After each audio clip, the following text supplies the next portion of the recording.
I had one last hope, though I couldn't quite name it. It felt like a single breath in a suffocating room, a flicker from a dying match in the dark. I saw it in her eyes, that unrecognizable glint, a look I thought I'd never see again. Evelyn stood in front of the table, her shoulder angled toward me as if guarding some secret. The lines around her mouth tightened when our gazes met. In that fleeting half-second, I thought maybe we could still find our way back. Maybe everything wasn't lost. Then I noticed the chocolate box on the table, the one her mother had sent me for my birthday. They were fancy confections, the type declared gourmet on a glossy label, so carefully wrapped in gold foil. I never cared for gourmet anything, let alone sweets, but that wasn't the point. I felt the chill rising in me when I remembered the note that came with them. Michael, I hope these bring you joy on this special day. Love, her mother. A polite, harmless gesture. Or so I used to think. I touched the lid, lifted it, glanced at the chocolates with their perfect swirls and subtle dusting of cocoa.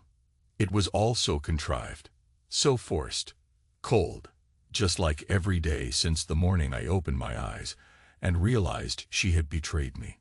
She hadn't only betrayed me, she betrayed us. There was a difference, although I couldn't articulate it then. It felt as though she'd cut the foundation out from under our life together, as though every shared plan, every memory was rotting from the inside out. Still, I could not throw the box away. Something about it symbolized what remained of my illusions. Her mother had always been cordial, always offered those small, delicate gifts, always encouraged the facade. Now I realized just how deep that loyalty to her daughter ran, and how naive I'd been to think she might ever be on my side. I set the lid back on the box. Evelyn tried to say something. Her lips parted, the faint shape of my name formed, but no sound came. I turned away. I could sense her confusion, maybe a hint of regret, or maybe it was just me projecting my own desperation. I remember the hum of the fridge, the tick of the clock on the wall, the hush that settled between us. That hush came to define our home. A cold, careful stillness, like no one dared breathe. The next morning, I tried to work. I was behind on a project, and focusing on my screen was the only way to silence the drumbeat in my mind. But then, out of nowhere, a notification popped up in the corner of my laptop. Some new email, something that slipped past my spam filter. Typically, I would have ignored it, letting it vanish amid my daily avalanche of messages. But a strange instinct made me click. Some part of me, maybe that same last flicker of hope or that last drop of self-torture, told me to check. It was from her mother, sent not to me, but accidentally copied on a chain. Could have been a mistake. Could have been fate. I opened it. I almost wished I hadn't. Understood. Her mother wrote, "She's with him." I reread those words half a dozen times. That simple sentence glowed on my screen like a neon sign in some filthy alley. She's with him. The phrase hammered in my skull. It was so casual, so conspiratorial. I felt like I'd been split open, but the strangest part was how calm I looked to myself in the reflection of the darkened laptop screen. My shoulders didn't slump. My eyes didn't well up. I just sat there, quiet, steady. A little voice inside me said, period. Move on. But I couldn't. This was the final confirmation I'd been denying myself for too long. I drank my coffee. It tasted sour, or maybe that was my imagination. I looked at Evelyn across the living room, where she folded laundry with robotic efficiency. She wore a loose sweater, jeans that once I would have appreciated more thoroughly. My memory flashed to better times, how I'd walk up behind her, touch her waist, breathe in the faint vanilla scent of her shampoo. But those memories had turned bitter. Now all I saw was the image of Jonathan. This man she'd welcomed into what used to be my place of trust. My mind flicked to how she must look at him with that same half-smile, how her lips would part for him as she used to for me. In that moment, I could have marched over, demanded an explanation, thrown the entire relationship on the pyre. But I didn't. I calmly closed my laptop and continued to sip my coffee. That ordinary action, that sip, tasted like a vow for vengeance. Not the immediate violent kind. A slow, methodical plan. I realized that in my bones, if I was going to end everything, I wanted to make it last. Because sometimes, that's how real punishment works. It unfolds gradually, giving its target ample time to understand what's coming. Evelyn shot me a perplexed look. She must have noticed something in my gaze. She opened her mouth again, but decided against speaking. Then she moved toward the kitchen, away from me. Good. I needed the space. My chest felt tight, and my hand trembled slightly as I put the mug down. I breathed in through my nose, forcing composure. The worst part was that, deep down, I still felt something for her. Love? Maybe. Habit? Possibly. We'd been married for too many years to untangle it easily. But overshadowing that was the knowledge she'd chosen to share her affections, her warmth, every part of herself, with Jonathan. The knowledge throbbed in my chest like a bruise you can't stop pressing. So I told myself, wait, don't blow up in front of her. Don't let her see you bleed. Because she had to learn what it meant to lose me. Not just watch me walk away in a rage. No, I wanted her to taste regret for every single minute I'd spent in quiet suffering. I started with small neglects, petty, yes, but effective. I'd misplace her keys. Accidentally, of course. I'd forget to buy groceries she specifically asked for. If she needed me to drive her somewhere, I'd conveniently have the work emergency. In the evenings, I stopped talking to her about my day. My phone calls became cryptic. Sometimes, I'd head out at odd hours, vanish into the night. I wasn't seeing anyone else. I wasn't doing anything, really. Just sitting in my car in a desolate parking lot, smoking a cigarette I didn't even enjoy, letting the red tip of the ember burn down, watching how the headlights of passing cars cut across the darkness. Days turned into weeks, weeks into months. The tension between us thickened, yet she never confronted me directly. She seemed caught in her own guilt. Or maybe she wanted to avoid a fight, thinking I was simply stressed. She had no idea I'd seen those messages. No idea I knew precisely the day and time she disappeared to be with him. I'd memorized it all. I clung to that knowledge like a drowning man clutching a piece of driftwood.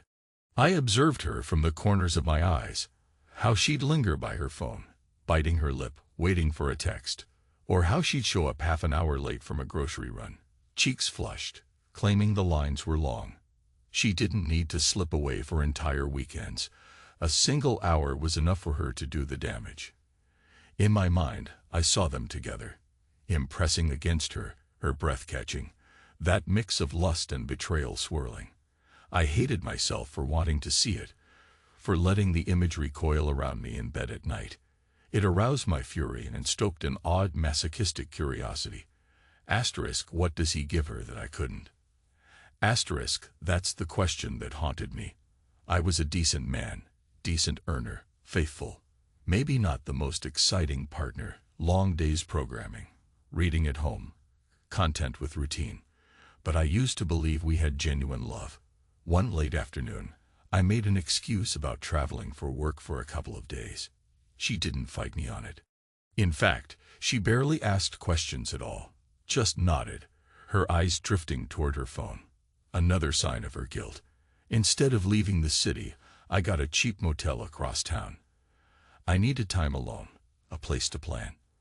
I also wanted to confirm what she was doing when I was gone. Sure enough, through that discreet vantage, I learned exactly when Jonathan arrived. Saw him step out of his glossy car, all well-groomed, wearing a tailored jacket. He walked to my front door with the confidence of a man who believed the house was half his. My house. My life. My wife. I won't lie. My blood pounded in my ears. I felt adrenaline surge.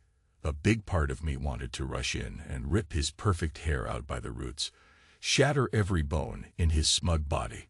But I held back, because I wanted something more thorough than a momentary fight. Instead, I smoked a cigarette from my hidden vantage. The smoke curled up in front of my eyes. I watched the silhouette of Jonathan crossing my threshold. I watched the lights go out in the living room after a few minutes. Then the upstairs bedroom light flickered on. Our bedroom. The next part is painful to recall, but it's etched into me. I forced myself to witness. Through a gap in the blinds, our bedroom blinds, just enough of a gap for me to see two figures pressing close, clothes sliding off. I couldn't hear anything but could imagine every sigh, every gasp. Evelyn's shape, the curve of her back, how her hands found his shoulders. The bed shifting under their weight. It was undeniably erotic. Two bodies uniting in the hush of a suburban home, and also the ugliest thing I'd ever witnessed. My chest felt hollow, my jaw locked. I might have destroyed my own sanity right then. Yet a part of me refused to look away, compelled by that raw torment. I saw her arch toward him, recognized the tilt of her head, the same posture she once saved for me. Even the way her hair spilled across her shoulders. Jonathan bent to kiss her neck. I swallowed hard. My knuckles turned white around the curtain edge. The entire world seemed to slow. I felt an acid-like burn in my throat, a wave of nausea. But I used it. Asterisk remember this. Asterisk I told myself. Asterisk remember every detail. Asterisk because I wanted to ensure there was no turning back, no possible forgiveness. I stayed long enough to confirm how deep her betrayal went. Then I left. I checked back into that miserable motel room, flung myself on the stiff bed, stared at the ceiling until morning. My mind reeled, but I forced the images to fade behind my vow. I would not storm in like a jealous fool. I would not let them paint me as some pathetic husband who couldn't handle the truth. No, this would be orchestrated, precise, like the final act in a game of chess. And so the weeks dragged on. I returned home, acted as though nothing had changed. I waited for her to slip, to give me an excuse to end it all. Meanwhile, I planned a new job opportunity that would take me out of state, my real escape route. A friend in Seattle had mentioned needing a senior developer, and the pay was decent. More importantly, it was far from Evelyn, far from Jonathan, and far from those memories. But first, I needed closure on my own terms. One evening, I sat in our dimly lit living room. The hum of the fridge was the only sound, and the reflection of the street lamp outside smeared across the window like a pale ghost. I had a cigarette between my fingers, though I rarely smoked indoors. The glow at the tip pulsed like a living thing. Evelyn stood in the doorway, arms folded, her expression uncertain. She whispered my name, Michael, as though testing if I was awake. I looked at her. What is it? Her voice trembled. Are you upset with me? I took a drag, let the smoke coil in my lungs.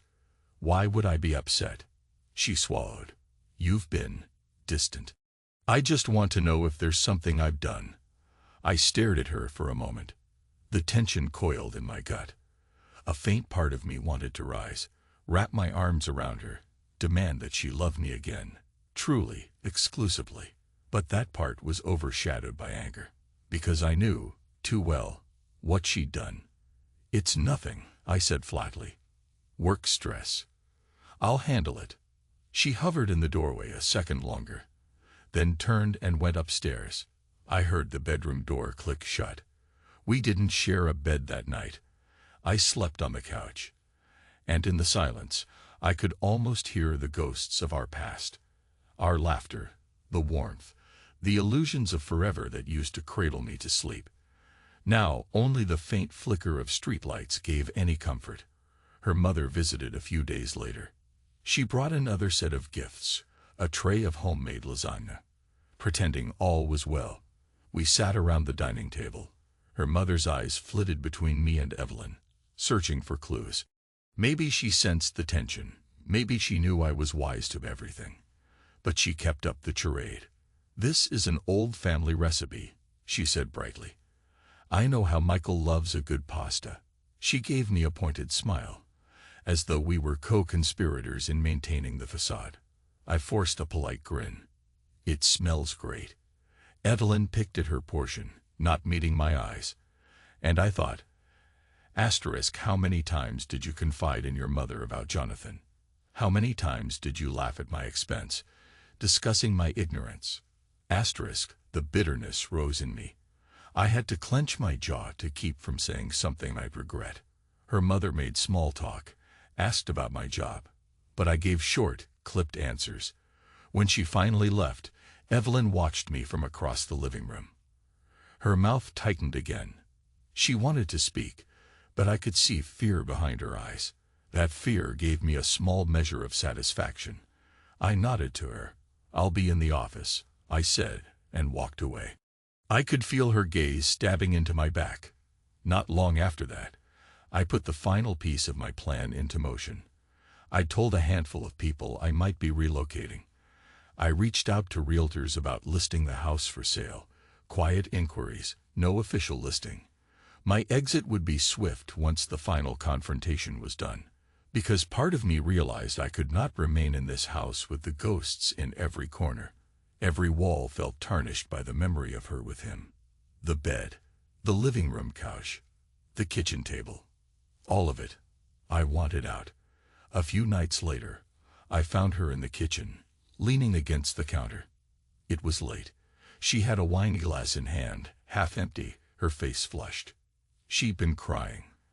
When she heard my footsteps, she looked up sharply, eyes wet. "Michael, talk to me," she whispered. "Whatever I've done, can we fix it? This can't go on." She seemed so small, so vulnerable. I almost felt pity. But then I remembered the silhouette I'd witnessed, her body entwined with Jonathan's. I felt that hot coil of anger tighten in my chest, but I kept my voice low. "What do you suggest we do?" "Therapy. A vacation." She exhaled shakily. "Yes. Anything. I don't care. I need to know what's wrong." A tear slipped down her cheek. "I missed the way you looked at me." I nodded, as though considering her words. "So do I said. "But it's too late for that." A sob caught in her throat. She stepped closer, reached for my hand. I let her. Her fingers were soft, trembling. "Michael, please. I'm sorry if I ever made you feel unloved. I'm so sorry." I gave a bitter laugh, gently pulling my hand away. "Unloved," I repeated. "That's one word for it." I turned and left her standing there, tears sliding down her face. It was as if she knew I was about to vanish from her life. Maybe deep down, she sensed the final break was near. And ironically, that's when her desperation bled through. She'd say sweet nothings, try to initiate affection. But I always found an excuse. She tried cooking my favorite dinners. I'd barely touch them. She left notes on the fridge, little hearts drawn next to my name. I ignored them. Every day, the tension rose another notch. And behind it all, I waited for Jonathan to make a mistake, to come knocking when I was clearly home. I wanted that confrontation. I wanted him to face me, but he was cautious. Maybe Evelyn warned him. He never showed up unless she believed I was gone, and she seldom left traces. But I knew. I always knew. The knowledge simmered under my daily routine. Finally, one bleak afternoon, I got the message I'd been waiting for. My friend in Seattle said the job offer was mine if I wanted it. I told him I'd give a final confirmation soon. That night, I returned home. The air was heavy with the scent of a roast. Evelyn must have tried again to mend our invisible rift. I found her in the dining room, setting plates. She glanced up, eyes flickering with hope. "I thought maybe we could have a nice dinner," she said. "Talk." "Sure." I shrugged out of my coat, hung it on the back of a chair. I didn't sit, though. Instead, I leaned on the doorframe, lit a cigarette. She winced slightly at the smell, but said nothing. My gaze traveled over the table, the candles she'd lit, the neat cloth napkins. Such a polite staging for a broken marriage. We started eating in silence. The roast was overcooked, or maybe my taste buds were numb. I forced a few bites, let the minutes drag by. At last, she spoke. "Michael, I know something's going on with you. I don't know if it's me or..." Why don't you cut the act? I said softly, flicking ash into a dish. You know what's wrong. She froze. Her fork hovered midair. I don't understand. I gave a harsh laugh. I saw the emails. The messages from your mother. That short, neat phrase. Asterisk, she's with him. Asterisk, I paused to let the word sink in. I know about Jonathan. Her face went pale. The fork clattered onto the plate. For several seconds, the only sound was the crackle of the candle flame. Then she whispered, Michael, don't. I held up a hand. Don't insult me with excuses. She pushed her chair back, tears already forming. I didn't mean for this to happen. Yeah, I'm sure it just stumbled in the door. Asterisk accidentally asterisk. My voice rasped with sarcasm. What was the plan? Keep me in the dark while he played house in our bed. She covered her face with her hands. But I'm begging you to understand. I was afraid we'd lost our spark. You were so distant. And Jonathan, he just seemed. I don't know. You don't know, I repeated quietly. Well, I do. I know exactly how it feels to watch you with him. She sucked in a shaky breath. Please, Michael, don't leave me. We can fix this. We can try counseling, anything. I'll end it with him. You're my husband, and Stop. I slammed my hand on the table. The plates rattled. My chest burned with rage. This was the part I'd pictured. Her on the edge, desperate. I inhaled, my nostrils flaring. Do you have any idea how long I've known? How long I've watched you lie, letting me wonder if I was going insane? How I felt less of a man because he's younger, flashier. My lips curled. You think I can just erase that and go back to the sweet illusions? I'm sorry, she whispered. I'm so sorry. She reached out, but I leaned away. I stood, flicking the cigarette butt into the leftover gravy.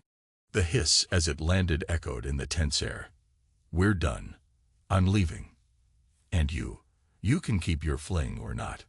It's none of my concern. She scrambled up, nearly knocking over her wine glass. No, don't say that, she cried, stepping toward me. Please, Michael. Can't we talk this out? All these months, you barely said a word. I had no clue you knew. You have to give me a chance.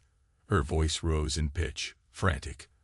I remained silent, scanning her tear-streaked face. A swirl of heartbreak and satisfaction oared in me. Because she finally wore that expression, like she realized what she might lose. That gave me a twisted sense of closure. I turned toward the hallway.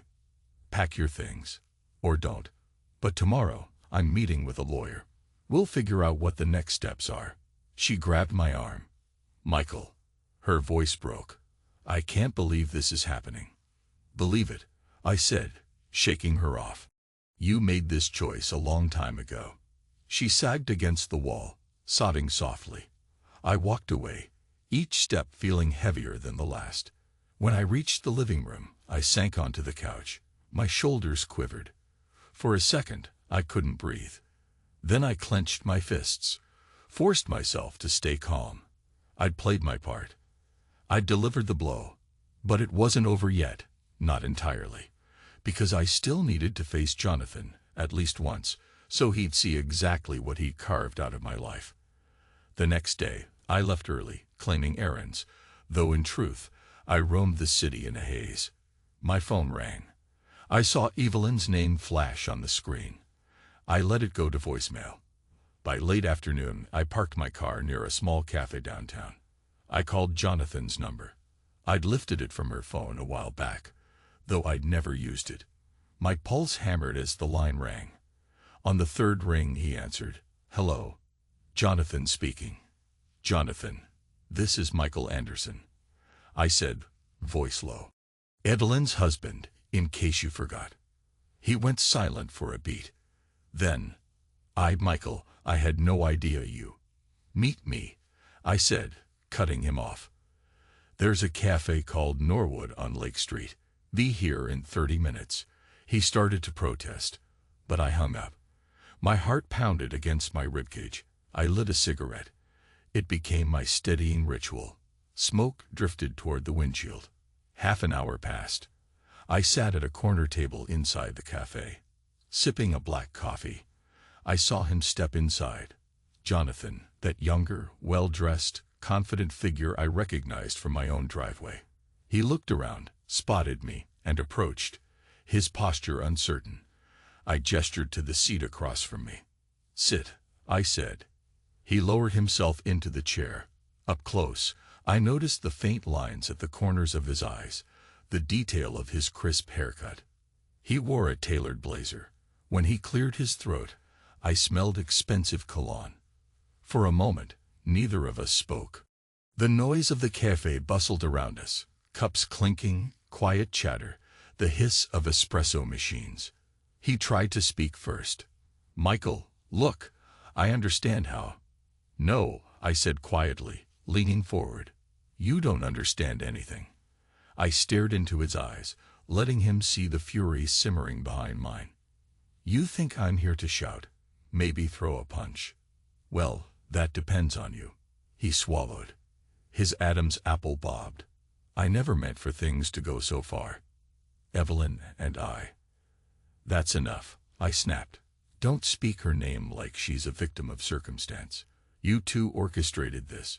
You came into my home, used my bed, took advantage of my trust, and you act like it was some unfortunate accident." He exhaled shakily, glancing around to see if we were drawing attention. We weren't. People were lost in their own conversations. I'm sorry," he said, quieter now. "I know that doesn't fix anything, but I truly never wanted to hurt you." I almost laughed at the absurdity. "Hurt me? You never thought about me at all. That's the point. Did you think you were better than me somehow? Younger, richer, more exciting? Was that the appeal?" He shook his head. "It's not like that. Evelyn, she felt neglected. She said you drifted away, that your marriage was basically over." I believed her. I drummed my fingers on the table, controlling my impulse to slam a fist into his perfect teeth. "And so you decided to help yourself." He winced, looking at the table. "I care about her, but I'm not proud of what we did." "Care," I repeated. Interesting choice of words. "Because right now, she's a wreck. She's afraid she'll lose everything. I hope that's what you wanted." He flinched. "No, I never wanted that. Look, if it's about money, or if you want some arrangement." My blood boiled. "Don't you dare insult me with hush money. You're not going to buy your way out of this." He raised his palms, perhaps to calm me. "I'm not trying to. You what?" I said, my voice rising. I forced it back down, noticing a few curious glances from nearby tables. Quietly, I added, "I want you to remember something, Jonathan. I didn't lose her to you. She lost me to you. Understand the difference?" He frowned, confusion crossing his face. "I guess." I finished my coffee, the bitterness coating my tongue. For a moment, I just studied him, seeing the man who had become a symbol of my humiliation. Then I leaned back. "I'm leaving this city soon. You won. You can have her if that's what you both want. But don't think for a second that what you did here was right. Actions have consequences. Yours is living with the aftermath of what you helped destroy." He swallowed, nodding. "I'm sorry," he said again, voice shaky. I rose from the table, tossing a few bills for my coffee onto the worn wood. My heart still pounded, but I felt a strange clarity in that moment. "One last thing," I said, leaning close to him, my voice cold as ice. "If you break her heart the way you helped break mine, I will find you. And this conversation will be 1,000 times uglier." Jonathan stared at me, speechless. I turned on my heel and walked out. The cafe door chimed behind me. Outside, I let the air fill my lungs, feeling that final severing of a cord I'd clung to for too long. My mind churned with adrenaline, but there was also a numb resolution. I got in my car, flicked a lighter, and lit a cigarette with trembling fingers. On the drive home, my phone buzzed. Evelyn. Again. I picked up. She sounded frantic, asking where I was. I said, "I'm coming home. We'll talk." Then I hung up. I had no intention of talking, but I needed to see this through to the end. When I arrived, I found her pacing the living room, eyes red, tissues clutched in her hand. She rushed to me as I shut the door. "Michael, please," she murmured, tears welling again. "Talk to me. Did you see him?" "He called, said you met." I stood near the window, the place where I often stared into the night. "Yes, I saw him. Told him I'm leaving. And that he can keep you, or you can keep each other, or whatever arrangement you both prefer." She pressed a hand over her mouth, stifling a sob. "I don't want him," she choked. "Don't you see that? It was a mistake, a stupid, terrible mistake. I love you. I let out a hard breath. You have a funny way of showing it. You tore my heart out to scratch an itch, and now you're sorry."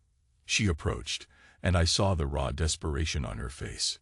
"Michael, I'll do anything," she repeated. "I swear I'll cut him off this minute. I already told him it was over. I'll prove it to you." My throat felt tight. Part of me wanted to believe her. Part of me hated how even now, a tiny flame of hope tried to spark. She's your wife. You built a life together. But I remembered the ugly truth. "Words are cheap," I muttered. She sank onto the couch, tears dripping. I walked around, the floor creaking under my weight, and paused behind her. "I can't keep living with the image of you two in my head," I said quietly. "Every time I see you, I see that, and it rots me from the inside." She turned, looked up at me, eyes shining with tears. "Please, Michael, I beg you. I know you're so hurt. I know I've done the worst thing possible. But let me try to make it right. Let me prove to you there's still something here." A bitter laugh escaped me. I rubbed my temples, exhaustion seeping into my bones. "What exactly do you plan to do?" "Erase my memory. Rewind time. We can't go back to what we were before." She inched closer. "Then let's build something new. I'll follow any rules you set. I'll be transparent. Let you see my phone, my emails, everything. I'll go to therapy with you every day if that's what it takes." My chest felt heavy. Anger, hurt, flickers of love. I almost couldn't untangle them. Slowly, I sat on the edge of the coffee table, facing her. "And what about him?" I asked softly. She shook her head. "He's nothing to me now. Nothing. I already told him never to contact me again. I only want you. We can try. Please, I don't want to lose you." I stared at her for a long moment. Is this real regret or fear of consequences? The doubt gnawed at me, but seeing her so broken stirred something primal. She betrayed you. A voice hissed. Don't let her off the hook. Yet another whisper said. She's your wife. You loved her once. Could you love her again, if you let this go? I exhaled. "I'm not promising anything," I said, voice rough. "But I'll think about it."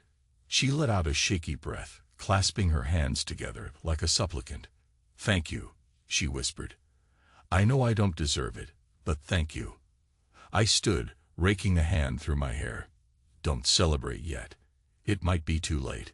She nodded. "I'll wait. I'll do anything." I left her there and retreated into the bedroom, the same one she'd stained with Jonathan's presence. I locked the door behind me, ignoring her gentle knock, ignoring her pleading voice. I needed to be alone. My mind was a war zone. The next hours blurred. Darkness fell outside. I stared at the ceiling, remembering the details of how this all began. The email, the phone messages, that vile image of them entwined. My stomach churned with resentment. But the thought of leaving everything behind, my home, the years of shared history, was equally suffocating. At some point, I dozed off. I woke to early morning light slanting through the curtains. My phone buzzed with a message from my friend in Seattle, checking if I'd made a decision. I typed out, "I'll confirm soon," and set the phone aside. When I left the room, I found Evelyn in the kitchen. She looked like she hadn't slept, hair disheveled, eyes puffy. She offered me coffee, her hand trembling. I accepted it wordlessly. Then we stood in that silent tension. Finally, she spoke, voice scratchy. "I know you said you'd think about it, and that's all I can ask. But I just want you to know that, no matter what you decide, I'm not going to see him again. I called my mother last night too. Told her everything." I arched an eyebrow. "Everything? Including her little part in covering for you?" She nodded, eyes low. "Yes." She apologized. Said she feels awful for betraying you. She's not proud of how she enabled it. I sipped my coffee. All these apologies too late. She swallowed. "I know. I can't fix the past. Only the future, if you'll let me." I exhaled. My heart still felt like lead. "Here's how this is going to go. I'm not forgiving you today or tomorrow. Maybe never. But I'll stay in this house for a bit. See if you're serious about cutting him out. If you slip, if you lie, I walk." She nodded vigorously. "I won't. I promise." I tapped the side of my mug. "We start therapy. Your idea. Twice a week, at least, with a real counselor. We talk about all the ugly details. No secrets." "Yes," she said. "Done." I stared at her. Part of me hated that I was giving her a chance. Another part of me feared the regret I'd feel if I ended things without giving it one last shot. After all, we'd invested years in each other. People make mistakes, though this was far beyond a simple error. And ironically, maybe I wanted to see her earn my forgiveness, step by painful step. That, in its own twisted way, was a form of retribution. So that was the start of our next phase. Forced honesty, raw confessions. The therapy sessions were brutal. I described in detail how her affair made me question my masculinity, how I replayed the memory of her with him until it sickened me. She admitted she'd felt ignored in our marriage, overshadowed by my job and my self-imposed distance. She said, "It's no excuse," 1,000 times. We fought. We cried. Sometimes I stormed out. Other times I slept at a friend's place. But slowly that bitter anger began to morph. Not into acceptance or forgetfulness. Never that. But something akin to understanding. I started to see the cracks that formed in our marriage long before Jonathan showed up. She realized the magnitude of the pain she'd inflicted. Some nights, I still pictured them, still clenched my fists in rage. On those nights, she'd sense my turmoil and keep her distance, letting me brood in silence. Weeks turned into a couple of months. Jonathan tried reaching out to her, once or twice, but she blocked him. He tried emailing her at work, and she forwarded me every message. The final time, I wrote him a short reply. Stay out of our lives. That must have done it. We never heard from him again. I took a perverse satisfaction in shutting that door. It wasn't neat or simple. My heart remained scared, raw in places. Sometimes I'd look at Evelyn and feel the tug of betrayal, like a permanent brand. But other times, I caught glimpses of the woman I'd once adored, the honest sparkle in her eye, the gentle way she touched my hand when I was upset. When she apologized now, it wasn't dramatic tears. It was quiet remorse, a regret she wore in her posture, her trembling sighs. She didn't try to buy me off with fancy dinners or forced romance. She just showed up, day after day, humbly trying to piece us back together. I canceled the job in Seattle. I never told her about it. In therapy, I confessed I'd planned to leave. She was stunned. "Why didn't you go?" she asked, voice shaking. I shrugged, not entirely sure. Maybe the thought of a lonely future on the road, far from everything I'd built, convinced me to stay and see if we had a chance. Or maybe I craved the slow burn of retribution, wanting her to feel the weight of her actions. The truth was messy, like all real love, if that's what it still was. More months slipped by, and somewhere in the middle of that gray time, I realized the unstoppable truth. I could never see her in the same pure light as before, but I could see her as a flawed human being I still cared for. We'd grown into a new shape, battered but not completely destroyed. Was it worth living in the aftermath? That was the question that hovered every morning, every night. Evelyn tried to live each day proving her devotion. She left her phone unlocked. She gave me open access to her schedule. She apologized to my parents, even admitting she'd lied and deceived me. She told her mother to back off, to stop meddling. She withdrew from the social circles that had known about Jonathan and covered for her. She changed her routines, her phone number, her habits, all to show she was serious. This wasn't the woman I once knew, but perhaps that was the point. We were both different now. One evening, as we sat quietly in the living room, a storm raged outside. Rain streaked the windows. The electricity flickered, plunging the room into half-shadow. She moved closer to me on the couch, tentatively resting her hand on my forearm. "Is this okay?" she asked. I thought about it, inhaled slowly. Then I covered her hand with mine, our fingers interlaced. The simplest gesture in the world, yet it felt monumental after all the distance. "It's okay," I said quietly. She leaned her head against my shoulder, and we stayed like that. We didn't say a word for a long time. The hush was thick, but not entirely cold anymore. I realized, in that moment, that the scalding rage I once carried was cooling, becoming a dull ache. An ache I might learn to live with. Time didn't heal us. Not really. It just washed over the wounds, blurred some of the edges. Some nights, I sat at the kitchen table, looking at that box of chocolates, still sealed in plastic, never touched, and I thought about how it all started. I remembered that day, how I realized her mother was complicit, how it symbolized something bigger. Then I'd look at Evelyn, trying her best to be gentle and supportive, and I'd feel that hollowness, the sense that we could never truly go back. I'm not sure what the future holds. Our neighbors probably sense the tension behind our drawn blinds. Maybe gossip floats around. I don't care. All that matters is that, for better or worse, we're still here, stumbling forward. Sometimes I let her slip her arms around me at night. Sometimes we even share moments of laughter. And sometimes, in the darkness, I still see the ghost of Jonathan's silhouette behind my eyelids. That's the price of betrayal. It never fully disappears. But as I watch her quietly setting the table tonight, I see a woman who has learned the cost of her transgression. She glances up, meeting my gaze, and something flickers in her eyes, something akin to remorse and longing.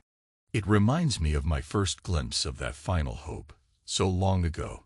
She's giving me a small, tentative smile, and I find myself nodding, giving her one in return, albeit faint, because we both know that if there's any chance left at all, it relies on daily effort, on facing the ghosts every dawn, on acknowledging the damage and deciding whether to keep going. No matter what, though, I'll never forget the moment I found out. The sense of unimaginable betrayal, the images I saw through that small gap in our bedroom blinds, the tears she cried when the truth came crashing down, the day I confronted Jonathan in that cafe, feeling my heart pound like it would explode in my chest. Those memories are etched into my bones, beyond any apology or forgiveness. I've come to accept that, because sometimes time doesn't heal. It only erases the finer details, leaving behind an outline of a scar that never truly goes away. So here we are, in our silent home, forging ahead in a fragile peace. I can't promise I'll love her the way I once did. I can't promise I won't wake up tomorrow and decide it's over, that I need a clean slate. But for tonight, at least, I let her set the table for two, let her light the candles, and when she pours me a glass of wine, I accept it. Because sometimes, that last flicker of hope is all we have left to keep the darkness at bay. And maybe, just maybe, that flicker can grow into something resembling a second chance.